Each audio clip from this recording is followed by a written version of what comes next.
How you doing, YouTube? Matt with Massive Beer Reviews back to yet another review. And it is barrel-aged Russian Imperial Stout time in the form of Sierra Nevada's Narwhal. Barrel-aged Narwhal, obviously. Haven't had this year's. I had it when it first came out. I think it was 2013 when it first came out. But I haven't had it since. I kind of always skip on this one because of pricing. In my area, you usually run around $25 a bottle, and it's a little butthole puckering for me, so I kind of skipped it again, going, meh. Then when it was gone, I was like, God damn it, you just grabbed one anyway. And when I was coming back from Canada a month or so, almost 2 months ago, stopped at a place in New York, I found them for 19 and change, basically 20 bucks a bottle. I said, okay, fine, I pick one up. So here you go. Just because, I'm not a huge Sierra Nevada fan, but Narwhal is by far their favorite beer of mine. Well, it's a toss-up between Narwhal and like a 27-year-old Bigfoot, but somewhere in between there, and then like toss-up between those two as far as my favorite beer. So Narwhal, I love it. It's by far and away, without age, my favorite Sierra Nevada beer. So figured I'd give it a whirl. Got high hopes for this sucker in this year's version. As far as what it says in the bottle, barrel-aged Narwhal Imperial Stout. Russian Imperial Stout, it doesn't say, but that's what it is.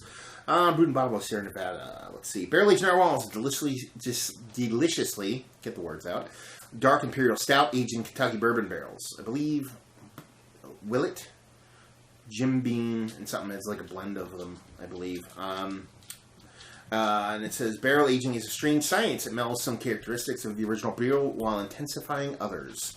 Narwhal's aggressive roastiness has calmed, but the rich chocolate-like malt backbone is brought to the fore. Black as Midnight, this intense stout, complex with notes of cocoa and espresso, balanced with hints of vanilla and toasted coconut from the oak casks. Nearly as rare as its nautical namesake. Try a barrel-aged Narwhal while you can, because it's like the creature itself. It will soon dive into depths and leave nary a trace behind. That's pretty much it. ABV 12.9% alcohol by volume. So yeah, a little bit of muscle on this sucker. So yeah, pretty much has a redone version of the Narwhal label on it. I dig it. Screen printing stuff. I'm a sucker for it. And Narwhal label in general is pretty badass. So there you go. So let's see what this sucker has to offer. Hopefully it doesn't pop, explode. Oh, it's going to come out without much struggle. Thank you very much, Narwhal. I appreciate it, buddy. So here we go. Let's see what this sucker has. Looks like it has a really nice body to it. It's not the darkest beer I've ever seen in my life. You can see through it. It's brown, but it has this really nice, unfiltered, kind of hazy, funky floatiness to it. Insanely compact bubbles from bottom to top. Exactly the kind of creamy top you'd want from it. It just looks absolutely appetizing. And, like I said, not jet black, but pretty damn dark body to it. Nose-wise, oh yeah. A little bit of sharp, vanilla, definite coconut in there. Almost getting a little bit of, like, honey. A little bit of bourbon. And that roasted malt, the roasted, like, chocolate malts are there. So it's a pretty complex nose. Not super in your face, not punching you in the face.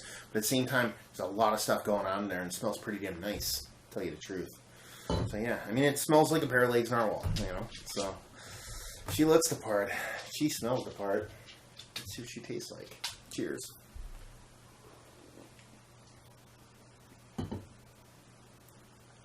Oh yeah, baby. Perfect amount of barrel in there. This does have a little bit of time on it too. This is the end of June 2015. I think these came out right around Christmas time, I believe, so there's just about 6 months on them. Could be wrong on that, but it's probably pretty damn close. So it's probably mellowed out a little bit even from when it was originally released.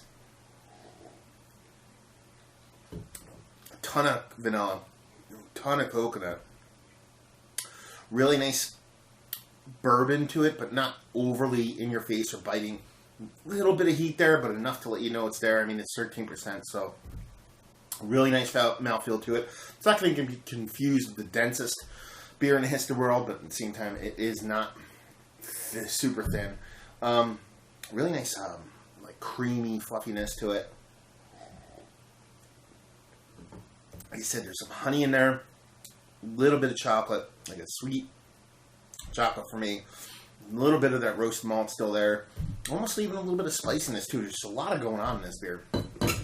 Hands down, I can say right now, best Sierra Nevada beer I've ever had.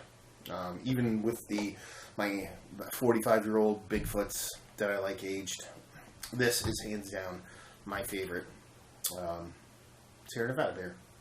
There you go. Ton of stuff going on. I consider and just keep yapping about it, but you get a perfect amount of barrel to the perfect amount of beer. Really nice mouthfeel, and just like chocolate cocoa nut, and a decent amount of bourbon in it. Nice barrel, a little bit of char, and the beer just pairs pretty damn well with it. Excuse me. Rating wise, I'm going to give it a 94. Should give it higher, but I'm going to give it a 94. Value and availability. Like I said, value. I'm going to give it a 6. It's a great beer, but like I said, my area, you're usually looking around $25 a bottle, and that's a little bit, like I said, butthole puckering, so that's not a big thing for me. But availability, you can usually find it when it does come out. So I'm going to give it availability a 7, even though it is a kind of semi-annual seasonal release thing. So there you go. Mid-90s, A for me. And decent value and availability. The only reason it gets a decent value is because it's that good of a beer. If you like what, will you like this? If you like King's Anniversary beer, $10.95. Even though that's a Belgian dark, very similar barrel characteristics. If you like Flying Mouflon from Trogs, their barrel-aged version of it. Again, American barley wine. Very similar characteristics barrel-wise. It's that barrel that's really shining through that makes it shine. So, yeah, if you like those, you'll like this. So there you go. Another review in the books. Hopefully you guys enjoyed the review. If you did or you didn't or somewhere in between, please leave a comment in the comment section below. If you'd like to check us out anywhere else on the internet, you can. Facebook, Twitter, Instagram, Untapped. Massive beers in all 4 of those places. And yeah, another review down. So hopefully you guys enjoyed the review. Hopefully enjoying a damn good barrel-aged beer right now. And hopefully see you next time. Cheers.